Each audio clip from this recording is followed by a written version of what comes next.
So friends, today we are going to learn our 12th lecture in chapter number 1 for the foundation. This is the last lecture of this chapter. See, up right now we are going to discuss about the graph, but until this we have already seen some of the basic mathematical tools, like you have seen the unit circle, you have seen the trigonometric table, you learn about quadratic equation and linear equation. Those are the most important topics which is useful in standard 9, 10th, 11th and as well as in 12th. So these are the base, right? Today we are going to discuss about the graphs. Can you tell me what is the graph? What is the importance of graph? Why we learn graph? Why graph is necessary to learn?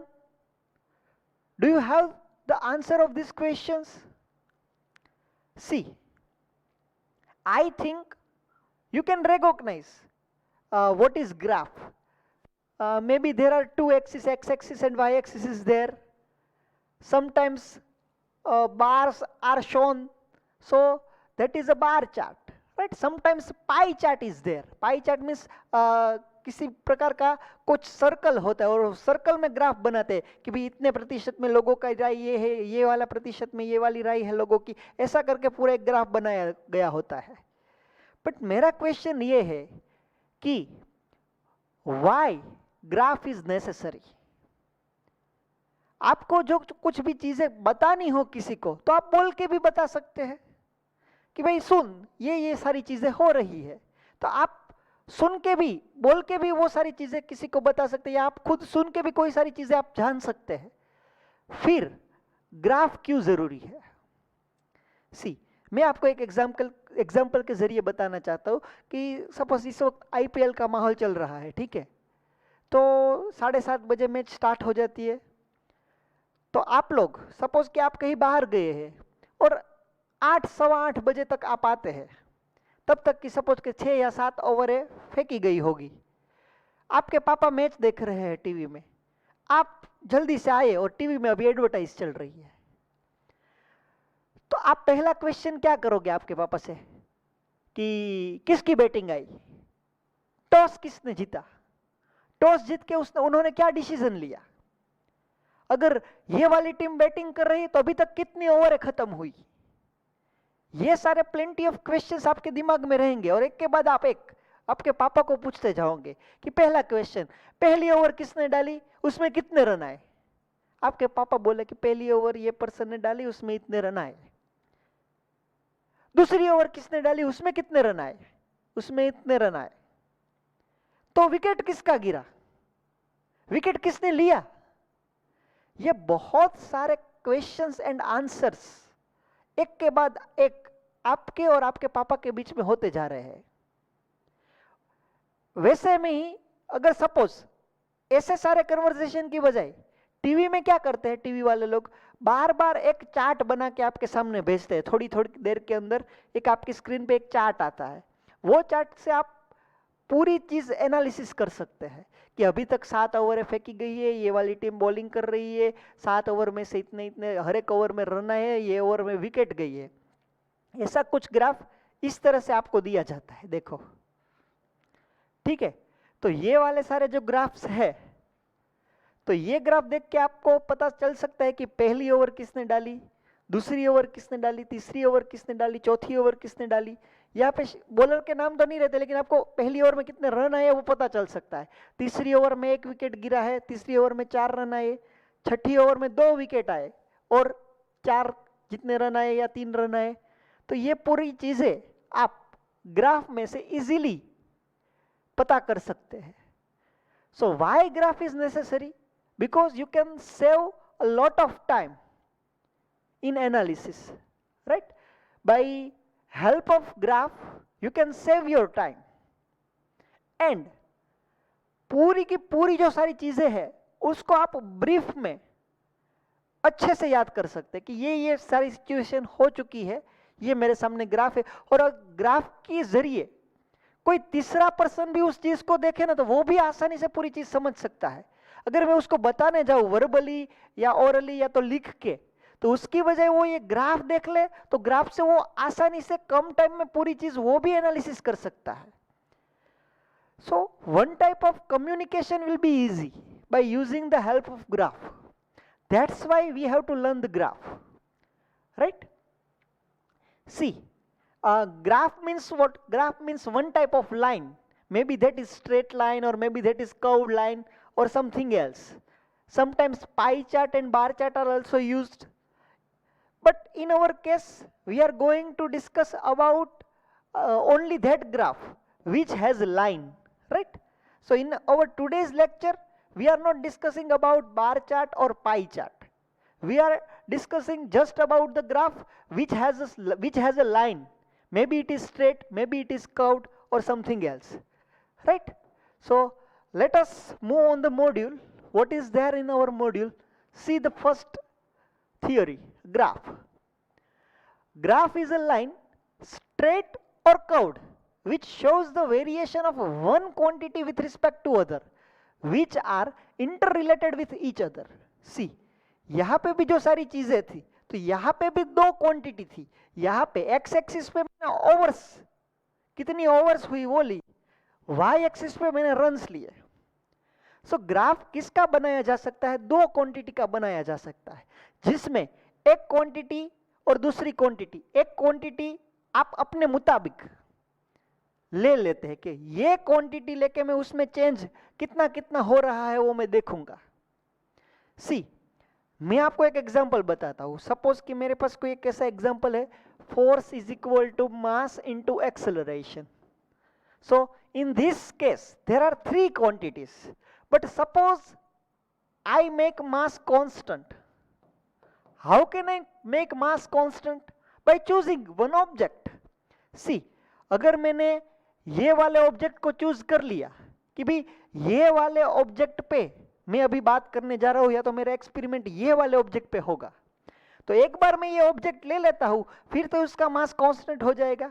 फिर मैं क्या करूंगा, ये मास के ऊपर थोड़ा सा force लगाऊंगा और देखूंगा कि how much acceleration will be produced in this, कि ये फोर्स लगाने से कितना एक्सेलरेशन इसके अंदर प्रोड्यूस होता है वो मैं देखने जा रहा हूं। फिर क्या करूंगा, फिर अभी जो फोर्स लगा रहा हूं वो फोर्स नहीं, कुछ दूसरा फोर्स अप्लाई करता हूं, फिर उससे भी ज्यादा फोर्स अप्लाई करता हूं, फिर थोड़ा कम फोर्स अप्लाई करता हूं, फिर बहुत ज्यादा फोर्स अप्लाई करता हूं, और हर बार every time I select force as my own, right? मैं अपने हिसाब से, मैं अपने मुताबिक, I am independent to select the value of this force.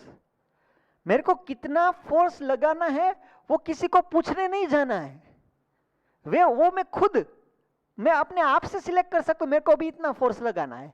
So I am independent about taking the value of this force, but every time I take different value of forces, and by those forces every time acceleration will be generated in your object, but you have no control about acceleration. Why? Because acceleration is depend on the force. आप force अपने हिसाब से select कर सकते हैं, लेकिन acceleration अपने हिसाब से सिलेक्ट नहीं कर सकते। फोर्स ऐसा सिलेक्ट करो कि एक्सेलरेशन ऐसा प्रोड्यूस हो, वो ठीक है, लेकिन आपका कंट्रोल फोर्स पे है। आप जो क्वांटिटी वेरी करते हो वो सारी फोर्स है। एक्सेलरेशन क्या है? एक्सेलरेशन डिपेंड करता है, किस पे डिपेंड करता है? फोर्स पे डिपेंड करता है। तो फोर्स कौन सी क्वांटिटी हुई? इंडिपेंडेंट क्वांटिटी, या तो इंडिपेंडेंट वेरिएबल भी बोल सकते हैं इसको। एक्सेलरेशन क्या है? डिपेंडेंट क्वांटिटी या तो डिपेंडेंट वेरिएबल है। अगर मैं कहीं जाके फोर्स और एक्सेलरेशन का ग्राफ बनाऊंगा, तो ग्राफ में मेरे को एक्स एक्सिस पे, ये ग्राफ के थोड़े बहुत रूल्स है कि एक्स एक्सिस पे आपको वही क्वांटिटी लेनी है जिसके बारे में आप इंडिपेंडेंट है, और ये क्वांटिटी चेंज होने से कोई दूसरी क्वांटिटी चेंज हो रही है तो उसको डिपेंडेंट क्वांटिटी बोलते हैं। तो वो डिपेंडेंट क्वांटिटी आपको वाई एक्सिस पे लेनी है। तो ऐसे करके मैं फोर्स का और एक्सेलरेशन का ग्राफ निकाल सकता हूं, ठीक है। तो नॉर्मली क्या होता है, इंडिपेंडेंट क्वांटिटी या तो इंडिपेंडेंट वेरिएबल एक्स एक्सिस पे रहता है, डिपेंडेंट वेरिएबल या तो डिपेंडेंट क्वांटिटी वाई एक्सिस पे रहती है।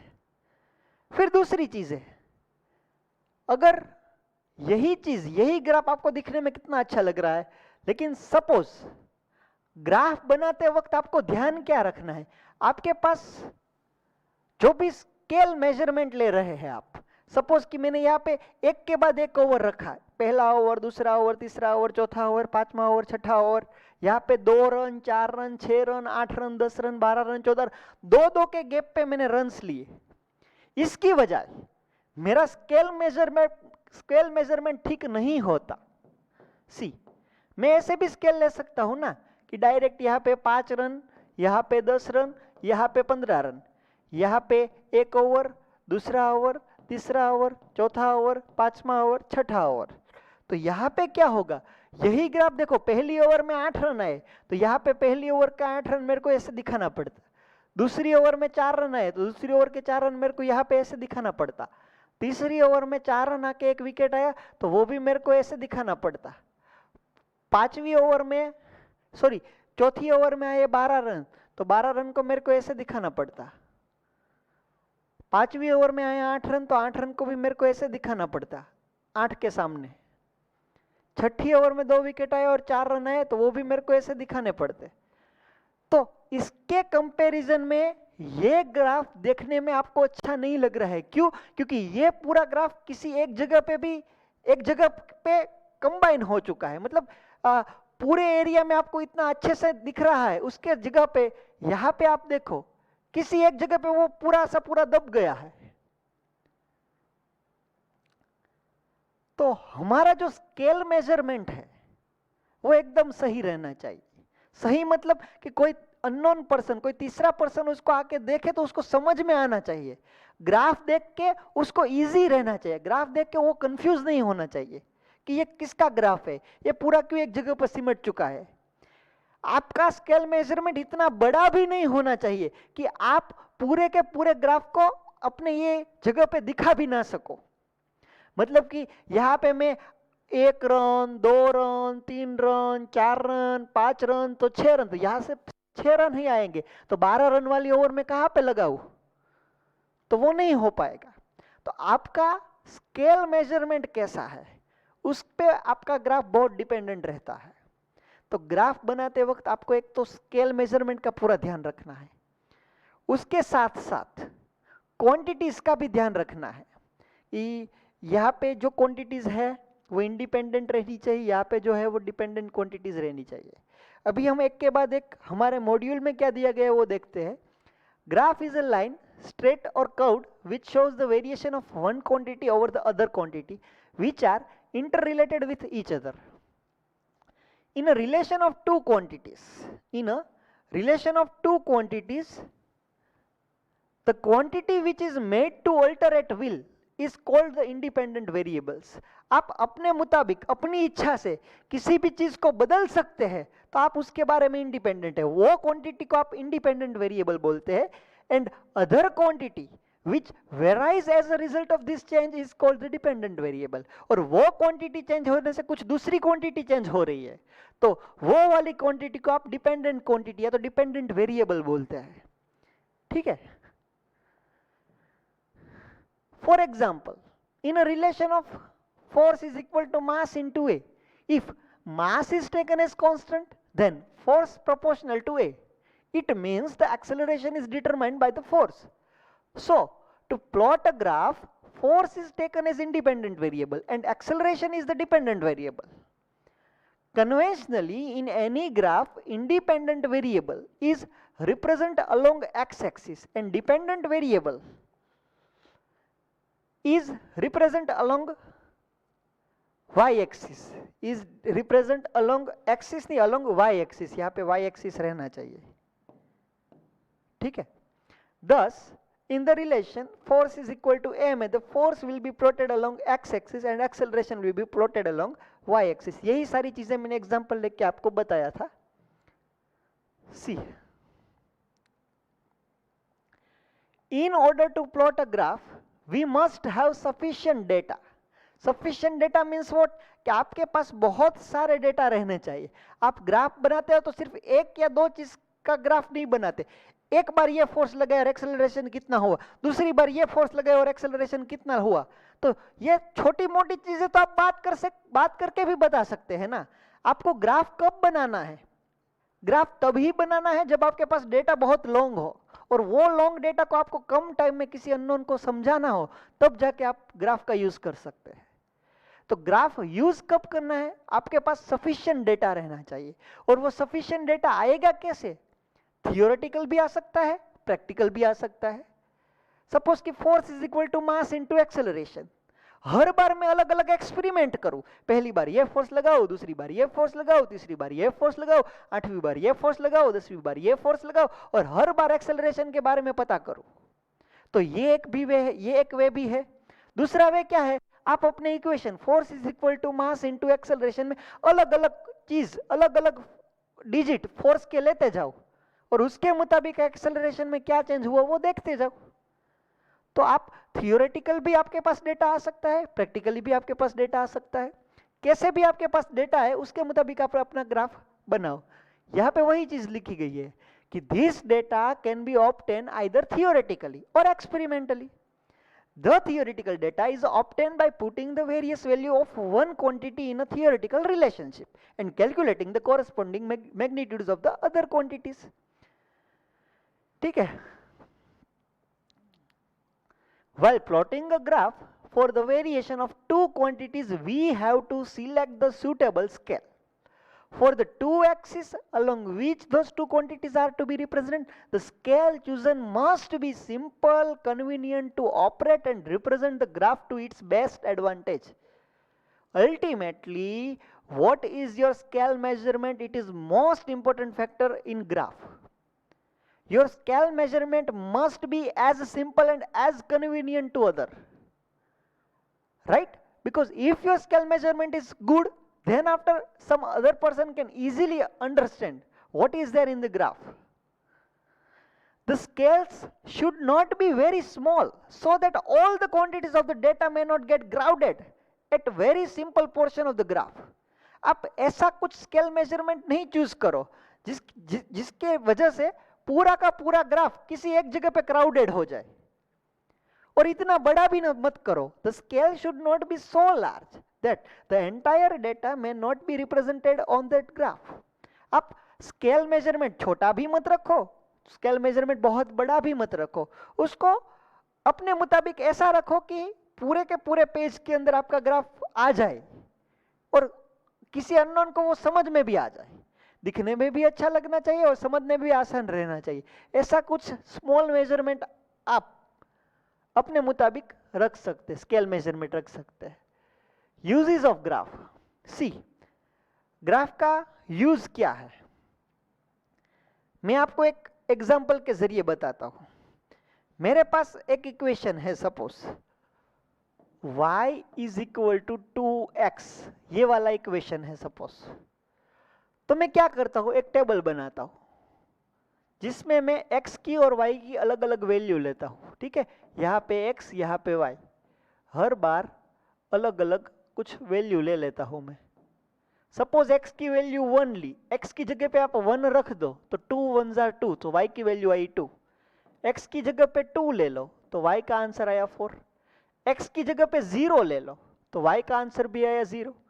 x की जगह पे -1 ले लो तो y का आंसर आया -2. x की जगह पे आप -2 रख दो तो आंसर आता है -4. x की जगह पे आप 3 रख दो तो 3 2s are 6. इसका ग्राफ बनाओ आप.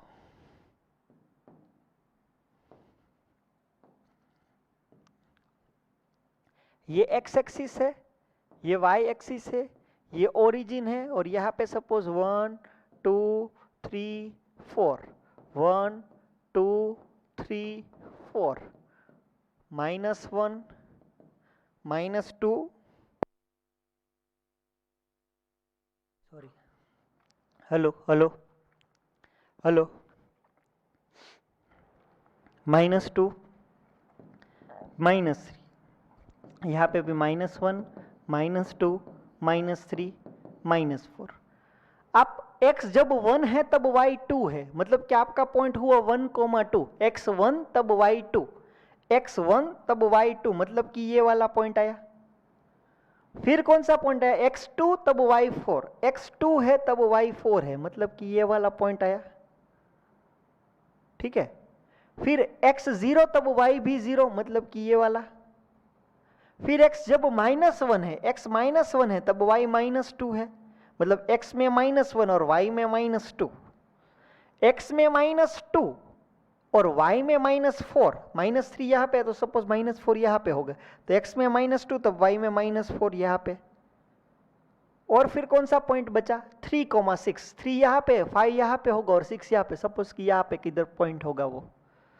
तो ये सारे डॉट्स में से पास होती हुई लाइन आप बनाओ, तो आपकी लाइन कैसी बनेगी, शायद से ऐसी बनेगी कुछ। तो ये वाला हमारा जो आया वो ग्राफ आया। ठीक है, तो अल्टीमेटली ये ग्राफ को किसका ग्राफ है, स्ट्रेट लाइन का ग्राफ है। ये पूरा स्ट्रेट लाइन का ग्राफ है। ठीक है, तो आप यहां से कंक्लूजन पे आओ कि आपका डेटा, आपके पास जो डेटा दिया गया था वो कौन सा था, y = 2x टाइप था। 2 तो हमारा कुछ कांस्टेंट है। सपोज y = x का ग्राफ बनाओगे तो वो भी स्ट्रेट लाइन होगा, और ये वाली स्ट्रेट लाइन ओरिजिन में से पास हो रही है। y = 2x का जो ग्राफ है वो ओरिजिन में से पास होता है, y = x का जो ग्राफ बनाओगे वो भी ओरिजिन में से पास होगा। Ultimately y = mx, where m is some constant thing and sometime you can known as a slope of the line. Y = mx. If your equation is like y = mx, then the graph of this equation must be a straight line that is passing through the origin. अगर आपका equation ऐसा है तो ऐसा equation जो represent करता जो graph है वो ग्राफ कैसा होगा, वो ग्राफ ऑलवेज एक स्ट्रेट लाइन होगा, और वो स्ट्रेट लाइन ऑलवेज किसी ओरिजिन में से ही पास होगी। तो y = mx, this is the equation of a straight line that is passing through the origin. Suppose मेरे पास ऐसा कुछ है, y = x + 2, सपोज मेरे पास ऐसा इक्वेशन है। अगर मैं यहां पे वैल्यू दूसरी लेता हूं, सपोज कि x और y की डिफरेंट वैल्यू लेता हूं मैं,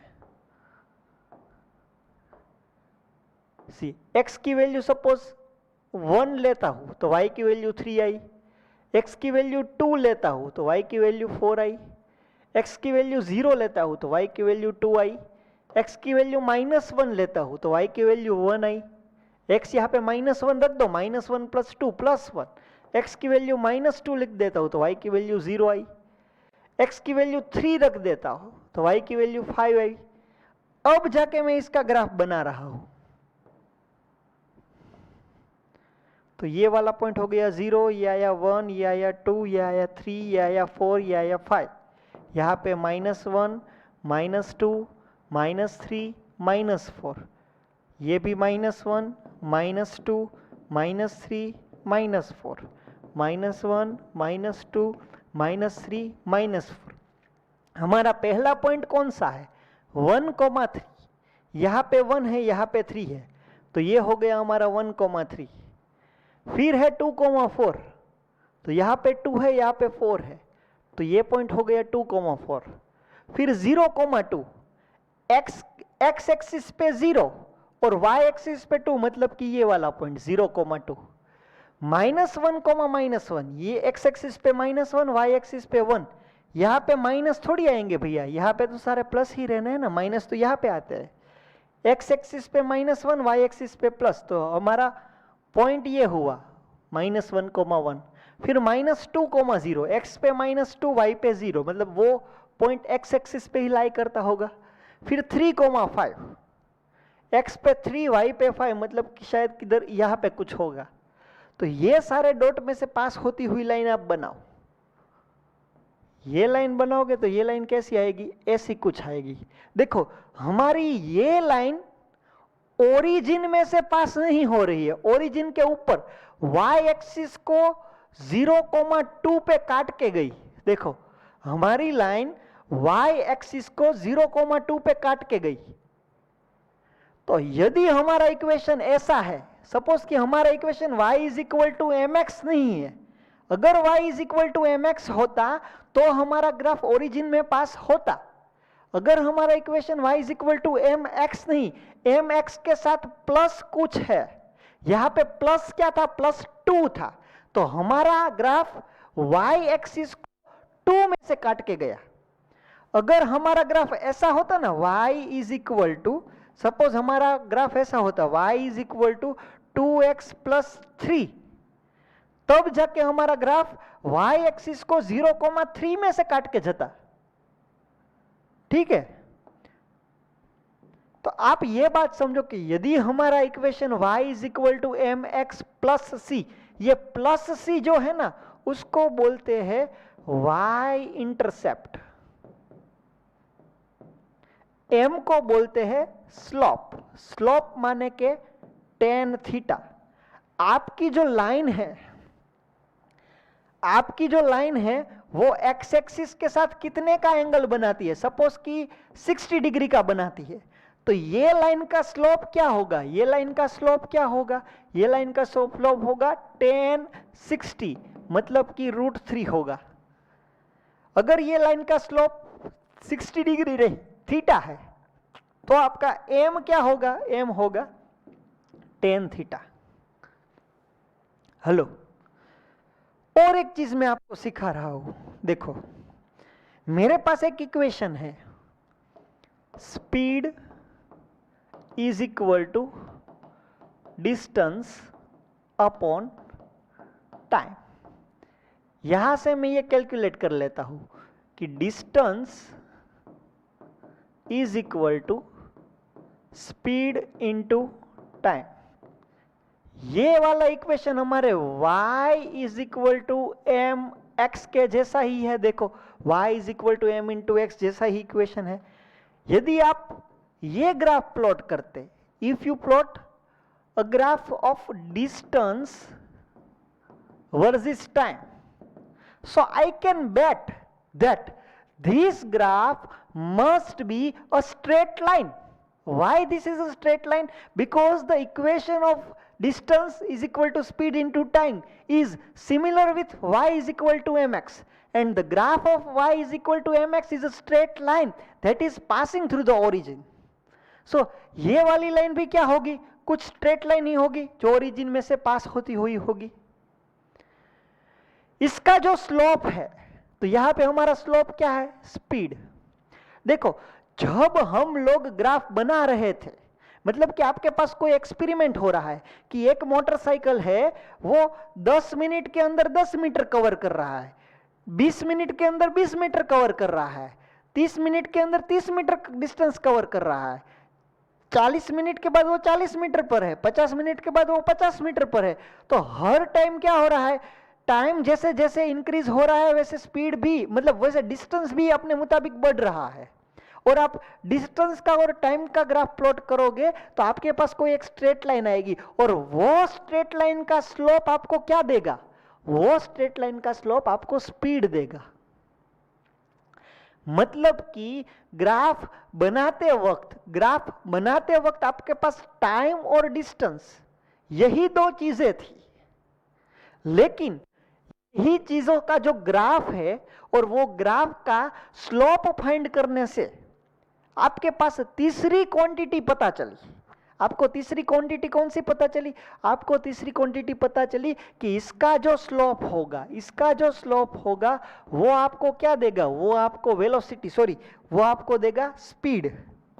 आपको स्पीड कौन सी है वो पता चल जाएगी, आपके ऑब्जेक्ट की स्पीड पता चल सकती है। So with the help of graph you can able to know about the third quantity. Actually the graph is of distance versus time, but with the help of graph you can come to know about distance and time, that is okay, but you can come to know about the speed as well, right? तो आप सिर्फ दो ही नहीं, दो के अलावा तीन चीजों के बारे में पता कर सकते हैं कि स्पीड कौन सी होगी आपके ऑब्जेक्ट की, वो भी आपको पता चल सकता है। समटाइम्स ये जो इंटरसेप्शन पॉइंट था y is equal to mx plus c, तो ये प्लस सी भी क्या है, प्लस सी भी आपको एक क्वांटिटी ही देगा। कैसे देगा वो मैं आपको बताता हूं, ठीक है? सबको सपोज आपके पास कोई इक्वेशन है v is equal to v0 plus a t, तो यही इक्वेशन को मैं ऐसे भी लिख सकता हूं v is equal to a t plus v0। This is the equation that is similar with y is equal to mx plus c. Hello, if I plot a graph of y versus x means v versus t, अगर मैं v versus t का graph बनाता हूं तो y axis पे होगा v, x axis पे होगा t। v versus t का ग्राफ है, वो भी एक स्ट्रेट लाइन है, but this time your straight line is not passing from the origin, your straight line must be intercept at some point and that point is what 0, c means आपकी line कुछ ऐसे होगी। Suppose कि ऐसा कुछ graph आपके पास आया तो ये वाला जो पॉइंट है वो होगा 0, c क्योंकि mx प्लस सी है, और ये जो लेंथ है, ये जो लेंथ होगी वो लेंथ आपको किसके बारे में इंडिकेट करेगी, वो लेंथ आपको इंडिकेट करेगी v0 के बारे में। इसका जो स्लोप है वो स्लोप किसके बारे में इंडिकेट करेगा, एक्सेलरेशन के बारे में। हेलो, सपोज कि ये वाला इक्वेशन सही है कि नहीं है, ये इक्वेशन किसी को तय करने के लिए क्या वो रात को सोया होगा और सपने में आ गया होगा कि ये वाला इक्वेशन अब से चलेगा? नहीं भैया, ये इक्वेशन है, इक्वेशन की वजह से ग्राफ है ऐसा नहीं है। ग्राफ की वजह से इक्वेशन बने हैं, इक्वेशन से ग्राफ नहीं आए हैं। कैसे? आप हर एक बार किसी ऑब्जेक्ट की कुछ इनिशियल स्पीड रहेगी, वो इनिशियल स्पीड से अगर वो ऑब्जेक्ट मूव हो रहा है तो अमुक टाइम इंटरवल पे उसके पास कौन सी वेलोसिटी है, उसके बाद के टाइम इंटरवल के पास उसके पास कौन सी वेलोसिटी है, उसके बाद के टाइम इंटरवल के बाद उसके पास कौन सी वेलोसिटी है। ये सारी वैल्यू के आपने बहुत सारे एक्सपेरिमेंट लिए, बहुत सारे ऐसे डेटा कलेक्ट किए कि भाई ये टाइप के अंदर ये वेलोसिटी है, ये टाइम के अंदर ये वेलोसिटी है, ये टाइम के अंदर ये वेलोसिटी है, ये टाइम के अंदर ये वेलोसिटी है, तब जाके आपके पास कोई एक ग्राफ बना। और वो ग्राफ को देख के जब आपने ये वाली लेंथ फाइंड करी तो वो लेंथ आपको हर बार क्या इंडिकेट करती थी, हर बार आपको इनिशियल स्पीड के बारे में बता रही थी। तो ग्राफ की वजह से आप v और t, आप ग्राफ किसका बना रहे थे, v और t का, तो v के बारे में और t के बारे में तो आप पता कर ही सकते हैं, लेकिन with the help of graph you can also able to learn about acceleration and initial speed. You can also get the value of acceleration and initial speed. With the help of interception point C, you can able to know about the value of initial speed, and with the help of slope, you can get the value of acceleration. What is the acceleration that is generated in your body? That you can also know with the help of graph.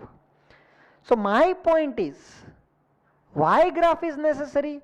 Because with the help of graph, you can find out the correct relation of two quantities. ये equation सही है कि नहीं है वो भी हमको graph से ही पता चला होगा। फिर आप ग्राफ से सिर्फ वेलोसिटी और टाइम के बारे में नहीं, एक्सेलरेशन के बारे में भी जान सकते हैं, आप इनिशियल स्पीड के बारे में भी जान सकते हैं। यदि तुम्हारे ग्राफ का इक्वेशन ऐसा होता y is equal to m x plus c, नहीं एम एक्स माइनस सी होता, यदि देखो मैं एक बार आपको फिर से बता ही देता हूं पूरी चीजें, y is equal to m x भी फॉर्मेट रह सकता है, y is equal to m x plus c भी फॉर्मेट रह सकता है, y is equal to m x minus c भी रह सकता है, y is equal to minus m x plus c भी रह सकता है। ये ग्राफ कौन सा होगा? ये ग्राफ ऐसा रहेगा, देखो x एक्सिस और y एक्सिस, ये ग्राफ स्ट्रेट लाइन रहेगा। m पॉजिटिव है, m पॉजिटिव है मतलब लाइन यहां पे इस तरह से, इस तरह पे होगी, इसकी ओर झुकी हुई होगी, ठीक है, यहां पे आपकी लाइन झुकी हुई होगी और आपका ग्राफ ओरिजिन में से पास होगा। अगर आपके पास कुछ ऐसा है y x, इसका स्लोप पॉजिटिव है मतलब लाइन ऐसे झुकी हुई होगी, ऐसे लाइन झुकी हुई होगी, और प्लस सी है मतलब आपकी लाइन ओरिजिन में पास नहीं होगी, आपकी लाइन यहां से कुछ पास होगी। ये पॉइंट आएगा 0, सी, और ये जो लाइन है वो सी होगी, और इसका जो स्लोप होगा वो एम होगा। यहां पे आप देखो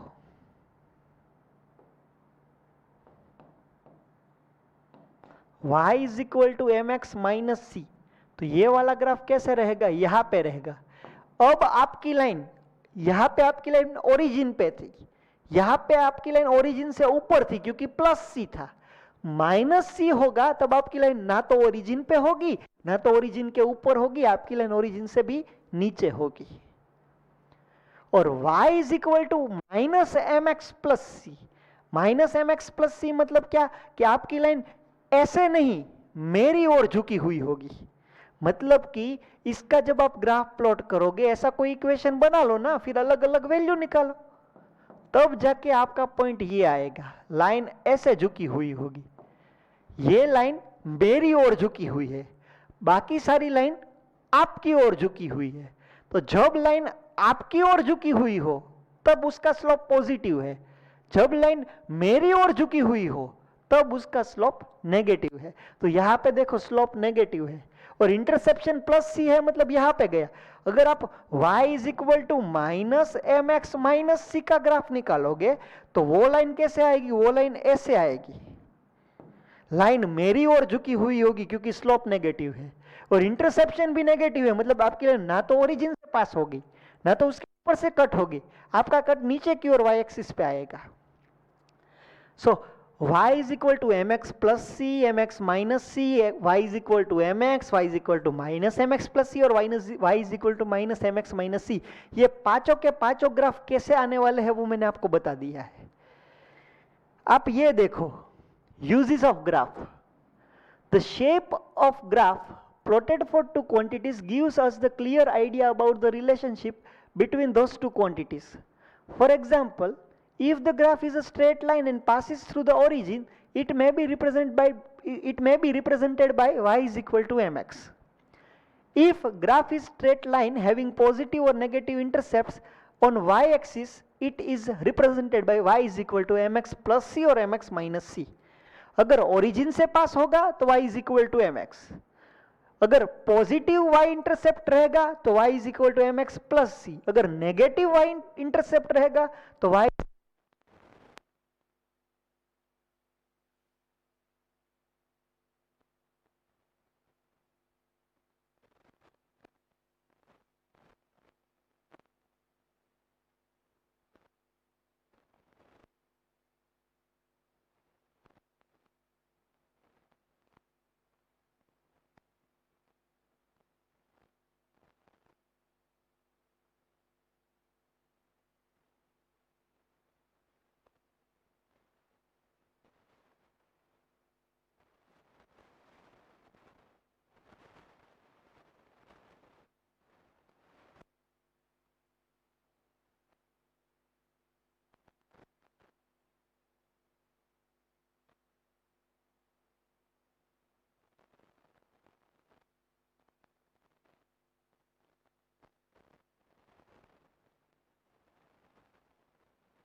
easily from a large number of observation.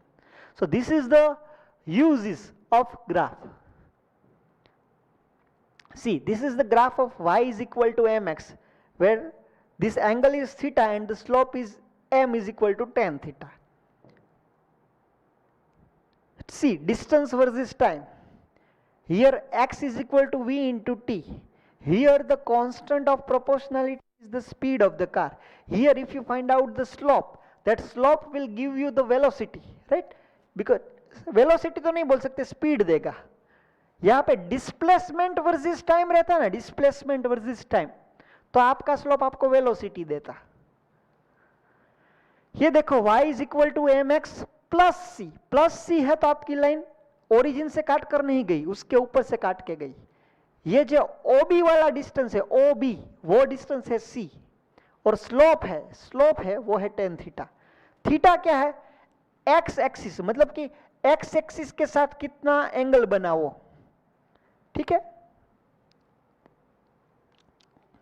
ये वाला इक्वेशन देखो, v is equal to u plus a t. यहाँ पे जो इंटरसेप्शन पॉइंट है वो आपको इनिशियल स्पीड के बारे में इंफॉर्मेशन देगा, और जो एक्सेलरेशन है वो आपको और जो स्लोप है वो स्लोप आपको एक्सेलरेशन के बारे में इंफॉर्मेशन देगा. So here u is the initial speed of the car and a is the constant acceleration of the car. For equation y is equal to mx plus c, the graph between x and y is straight line with negative intercept on y axis where OD is equal to minus c. See, ये देखो y is equal to mx plus c का नहीं, actually ये graph y is equal to mx minus c का है. यहाँ पे आप करेक्शन कर लेना. ये वाली लाइन देखो, ना तो ओरिजिन से पास हुई ना तो उसके ऊपर से पास हुई, ये y एक्सिस को नेगेटिव साइड से काट कर चली गई.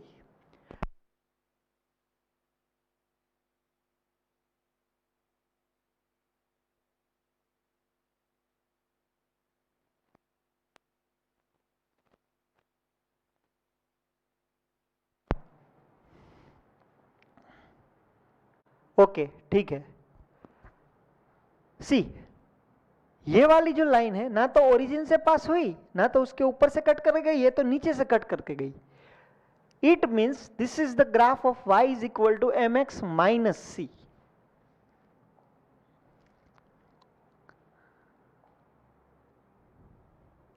For equation minus mx plus c, देखो this time the slope is negative, y is equal to minus mx plus C.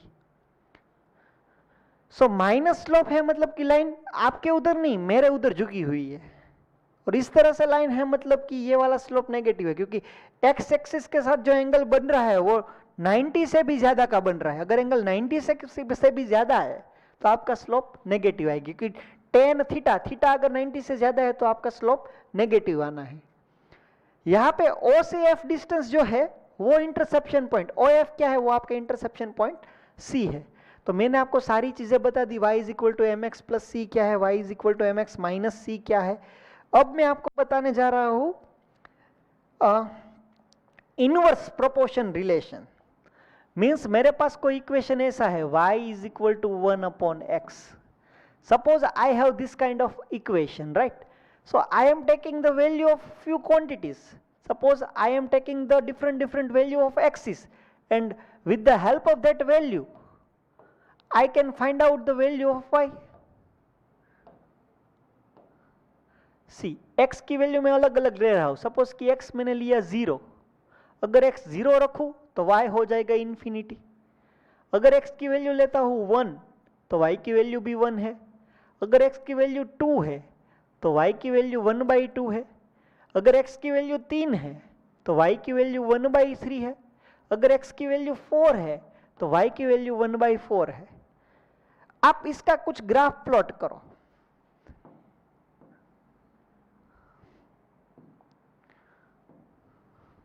Suppose कि ग्राफ कैसे आएगा, इस तरह से आना है. सपोज कि ये x एक्सिस है, ये y एक्सिस है, ये 0, ये 1, ये 2, ये 3, ये 4, ये 1, ये 2, ये 3, ये 4, ये 5। अगर x 0 है तो y इंफिनिटी है। अगर x में 0 है तो y पे किधर इंफिनिटी वाला पॉइंट लेना है आपको। फिर अगर x पे 1 है तो y पे 1 है, अगर x पे 1 है तो y पे 1 है, मतलब कि ये वाला पॉइंट। अगर x पे 2 है तो y में 1 से आधा, 1 से आधा मतलब 1/2। अगर x पे 2 है तो y में 1 का आधा, मतलब कि यहाँ पे कुछ पॉइंट आएगा आपको, क्योंकि ये आधा हुआ, 1 का आधा, ये 2 हुआ। अगर x में 3 है तो y में 1 का तीसरा पार्ट आएगा। 1 का तीसरा पार्ट मतलब शायद ये 1 पोर्शन, 2 पोर्शन, 3 पोर्शन, तो ये वाली लाइन होगी शायद। अगर x पे 4 है तो y पे 1 का चौथा पार्ट है, सपोज कि ऐसे। सपोज x ही आधा है, suppose my x is 1/2। x अगर 1/2 है तो y 2 है। अगर x पे 1/2 लेता हूं तो y पे मेरे को 2 लेना है। x पे 0 लेता हूं तो y पे इंफिनिटी लेना है। तो इसका कुछ ग्राफ प्लॉट करो आप। उसका ग्राफ इंफिनिटी से आता हुआ इस तरह से जाएगा, देखो। Hello, this is the graph of y is equal to 1/x। ठीक है, y is equal to 1/x का ग्राफ कोई स्ट्रेट लाइन नहीं है। इस बार आपका ग्राफ कोई एक कर्व है। ये कर्व ऐसा क्यों आया? अरे भाई, मैंने सारी वैल्यू पुट की। अगर वैल्यू पुट करने से ग्राफ ऐसा बन रहा है तो बन रहा है। आगे स्ट्रेट लाइन क्यों हो रहा था? तो क्योंकि वैल्यू पुट करने से वो स्ट्रेट लाइन बन रहा था। यहां पे स्ट्रेट लाइन नहीं बन रहा है। तो अगर कोई इंसान आपको ये बोले कि y is equal to c by x, c means की कोई constant value, y is equal to c by x का कर्व ऐसा है, तो आपको दिक्कत नहीं होनी चाहिए, क्योंकि वो ऐसा ही आएगा। ठीक है, तो यहां पे देखो, inverse proportional relation. If the quantities x and y form an inverse proportional relation, then the functional relation is expressed as y is equal to a by x, where a is constant. अगर a by x है या तो c by x है, मतलब inverse proportion रहता है, तो inverse proportion का ग्राफ ऐसा आएगा, वो आपको बोल रहा है। The graph of inverse proportional relation is shown in figure. The curve is a rectangular hyperbola.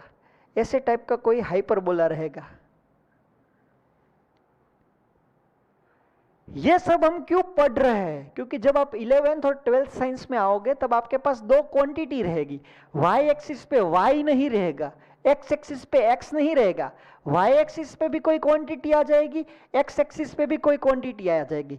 Suppose कि y एक्सिस पे प्रेशर है और x एक्सिस पे वॉल्यूम है, तो प्रेशर और वॉल्यूम का कोई ग्राफ आएगा, और प्रेशर और वॉल्यूम वाला ग्राफ कैसा आएगा? सपोज कि ऐसा आएगा।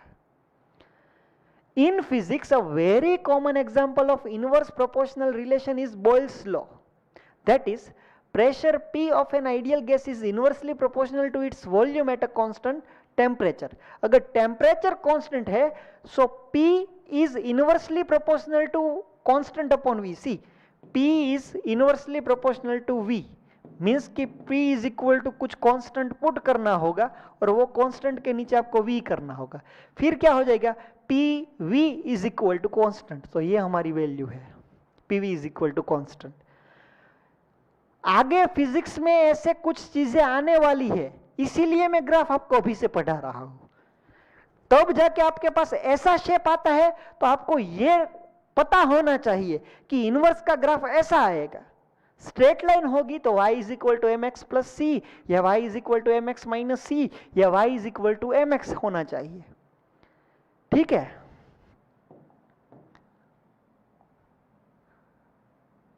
ये देखो x y is equal to c, so you can write y is equal to c upon x. C upon x होगा तो उसका भी ग्राफ ऐसा रेक्टेंगुलर हाइपरबोला ही होने वाला है। ये देखो, inverse square relation. What do you mean by inverse square relation? Suppose मैं अलग पेन से लिख रहा हूं, y is equal to 1 upon x square है। सपोज कि 1 upon x square है, तो ये इनवर्स रिलेशन नहीं हुआ, इनवर्स स्क्वायर रिलेशन हुआ। यहां पे मैं कुछ वैल्यू ले रहा हूं, ठीक है, x की और y की कुछ अलग अलग वैल्यू ले रहा हूं। अगर x की वैल्यू 0 ली तो y हो जाएगा इन्फिनिटी। अगर x की वैल्यू 1 लिया तो y भी आया 1, क्योंकि 1 का स्क्वायर 1, 1/1 इज 1। x की वैल्यू 2 लेता हूं तो 2 का स्क्वायर 4, तो y की वैल्यू हो जाती है 1/4। x is 3 then y is 1/9। x is 4 then y is 1/16। x is 1/2।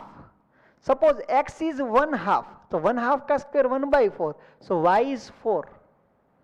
x is 1/3, 1/3 then y is 9। तो ये सारी चीजें आप प्लॉट करो। x पे 0 लो तो y पे इंफिनिटी आता है, फिर x पे 1 लो तो y पे 1, मतलब ये वाला पॉइंट। x पे 2 लो तो y पे 1/4, x पे 2 लो तो y पे 1 नहीं, y पे 1 का 4th पार्ट, मतलब कि यहां पे कुछ आ जाएगा। x पे 3 लो तो y में 1 का 9th पार्ट, 1 का 9th पार्ट तो ऑलमोस्ट इधर कुछ आएगा। x पे 4 लो तो y पे 1/60, 1 का 16वां पार्ट, तो ऑलमोस्ट 1 का 16वां पार्ट यहां पे कुछ छोटा सा आएगा। अगर x में आधा लो, x में आधा लेते हो तो y में आएगा 4, यहां पे 1/2 होगा तो यहां पे 4 होना है। अगर 1/3 लोगे, x में 1 का 3रा पार्ट 1 है तो ये 3 हिस्सों में बांट दो, उसका 1 का 3रा पार्ट लो तो y में आएगा 9, 9 मतलब कि यहां पे कुछ ऊपर होगा।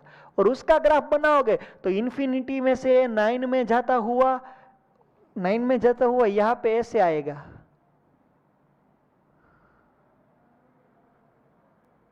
हेलो, हमारे दोनों ग्राफ 1,1, देखो ये जो येलो वाला जो ग्राफ है वो किसका है, y is equal to 1/x² का है। आप देखो हमारे दोनों ग्राफ 1,1 में इंटरसेक्ट हो रहा है। यहां से आगे वाला हिस्सा देखो आप, 1,1 से आगे वाला हिस्सा देखो आप, ये वाला हिस्सा देखो पूरा, ठीक है। ये वाले हिस्से में क्या हो रहा है, 1,1 से आगे वाले हिस्से में, मतलब कि ये मैं बोल सकता हूं ना, when x is greater than 1, when x is greater than 1, अगर हमारा x से ज्यादा है, अगर x से ज्यादा है तब क्या होगा, y is equal to 1/x, y is equal to 1/x वाला ग्राफ, ये y is equal to 1/x वाला graph, y is equal to 1/x² वाले ग्राफ से ये वाला ग्राफ ऊपर रहेगा, ये वाला ग्राफ नीचे रहेगा। जब x से ज्यादा हो तो, when x is less than 1, x से कम की बात करो, x से कम की बात करो तो इस बार येलो वाला ग्राफ ऊपर है, व्हाइट वाला ग्राफ नीचे है। मतलब क्या कि इस बार y is equal to 1/x वाला ग्राफ नीचे है और y is equal to 1/x² वाला ग्राफ ऊपर है। समझ में आ रही है आपको बात? यही चीजें यहां पे बोली गई है। देखो, if the quantity y is related to x in terms of inverse square relation, means your function is like y is equal to c/x²।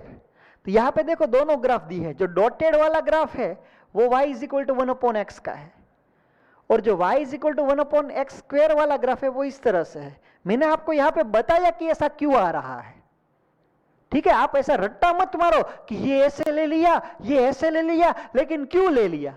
अरे भाई, हमने सारी वैल्यू ये पुट की है, तब जाके हमको मिला है कि ये वाला ग्राफ ऐसे आ रहा है, ये वाला ग्राफ ऐसे आ रहा है। both the curves intersect at 1,1. The inverse square curve lies above the inverse proportional curve for x is less than 1. x से लेस देन 1 की बात करते हो तो इनवर्स स्क्वायर वाला ग्राफ इनवर्स वाले ग्राफ से ऊपर रहता है, और x से ज्यादा की बात करते हो तो इनवर्स स्क्वायर वाला ग्राफ इनवर्स वाले ग्राफ से नीचे रहता है। तो ये सारी चीजें यहाँ पे दी गई है। आई होप ये सारी चीजें आपको याद रहेगी। देखो पहले हमने जितने भी ग्राफ किए वो स्ट्रेट लाइन वाले ग्राफ किए, फिर हमने जितने भी ग्राफ किए वो कर्व वाले ग्राफ किए जिसमें इनवर्स और इनवर्स स्क्वायर वाला है। अभी भी आपके पास जो भी लाइनें हैं वो रेक्टेंगुलर हाइपरबोला की है। ऐसे ही आपके पास पैराबोला वाला भी ग्राफ आ सकता है। सपोज कि मेरे पास कुछ इक्वेशन ऐसे है, y is equal to x square, y is equal to x square, y is equal to minus x square, x square is equal to y, x square is equal to minus y. सपोज कि ये सारे graph आप बनाओ, मतलब कि इसकी कुछ अलग अलग वैल्यू आप डिनोट करो, x की और y की। अगर x हमारा 0 है, x 0 है तो y भी 0 है। अगर x हमारा 1 है तो 1 का स्क्वायर 1, अगर x 1 है तो y भी 1 है। अगर x हमारा -1 है तो -1 का स्क्वायर भी 1 होना है। अगर x हमारा 2 है तो y 4 है। अगर x हमारा -2 है तो भी y 4 है। इसका आप ग्राफ बनाओ।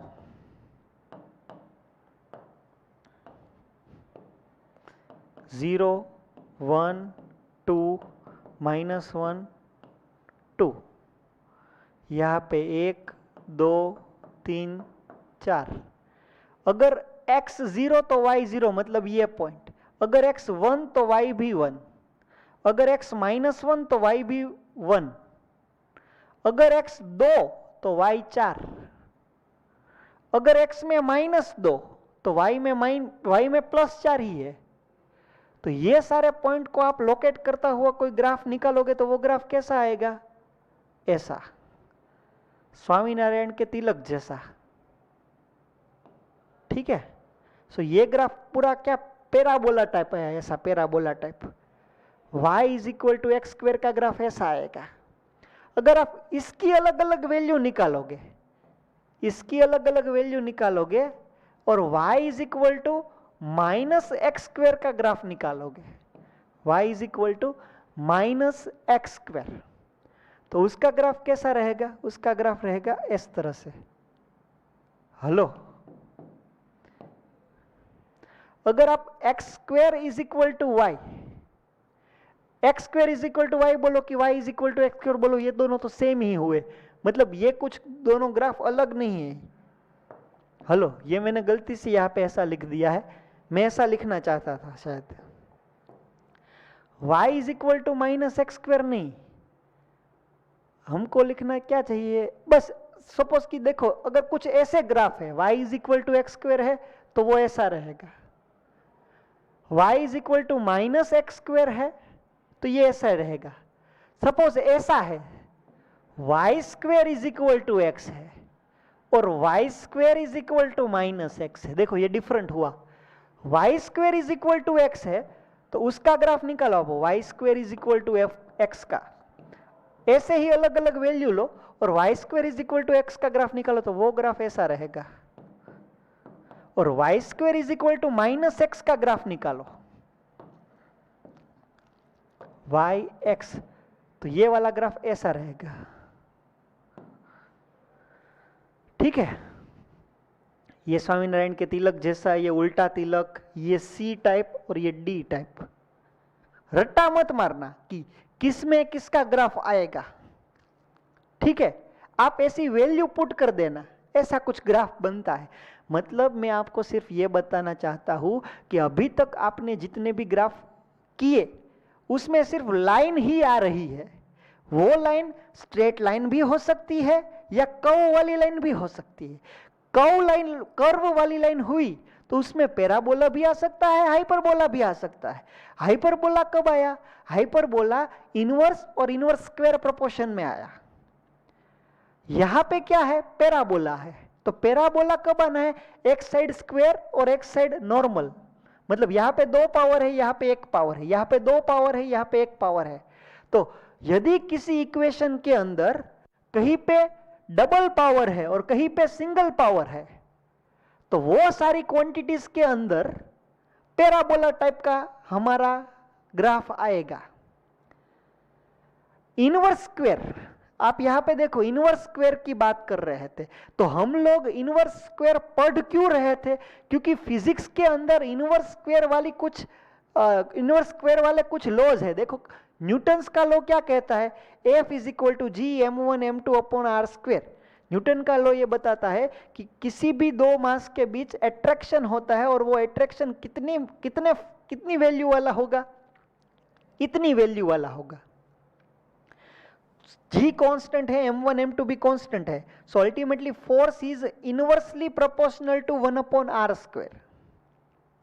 सो अगर आप इसका ग्राफ बनाओगे तो इसका ग्राफ कैसे आएगा, रेक्टेंगुलर हाइपरबोला टाइप आएगा, ठीक है।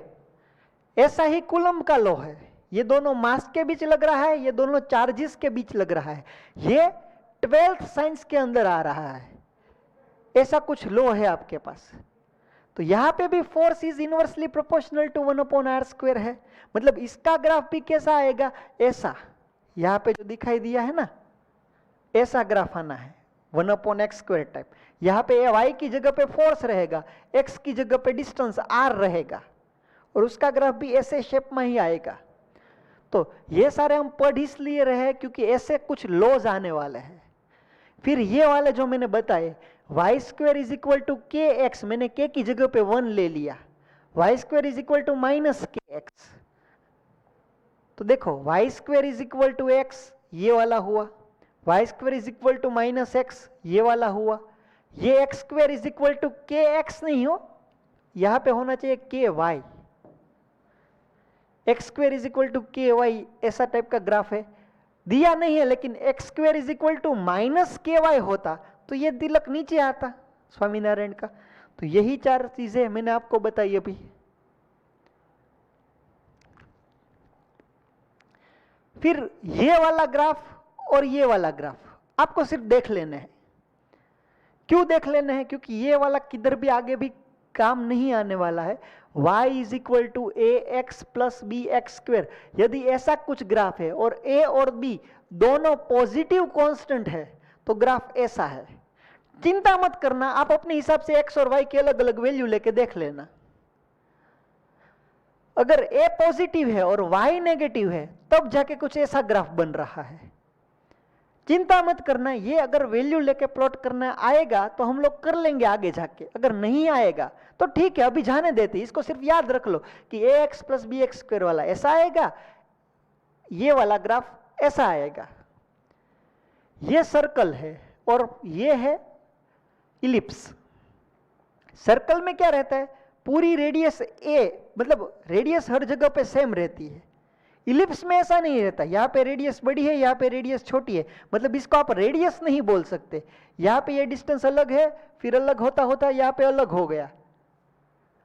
तो सर्कल का इक्वेशन क्या है, x square plus y square is equal to x square plus y square is equal to a square. अगर आपके पास कुछ ऐसा इक्वेशन आता है तो वो इक्वेशन क्या इंडिकेट करता है, सर्कल। अगर आपका इक्वेशन ये है x square upon a square plus y square upon b square is equal to 1, तो ये इक्वेशन आपको क्या इंडिकेट करता है कि वो एक इलिप्स है। अगर ये सर्कल का इक्वेशन है तो रेडियस कौन सा है, तो यहां पे जो क्वांटिटी है ना उसका स्क्वायर रूट निकाल देना है ए। तो ए हमारा रेडियस है। यहां पे मेजर और माइनर एक्सिस, ये a major axis b minor axis, ठीक है। ये 12th साइंस के अंदर मैथ्स में कॉनिक सेक्शन का पूरा चैप्टर आता है, उसके अंदर ये सारी चीजें पढ़ाई जाती है। लेकिन मैं अभी आपको अभी थोड़ा बहुत बता दे रहा हूं क्योंकि हमारे सिलेबस में फाउंडेशन में है इसलिए। ये वाला इक्वेशन देखो, y is equal to e raise to minus k x.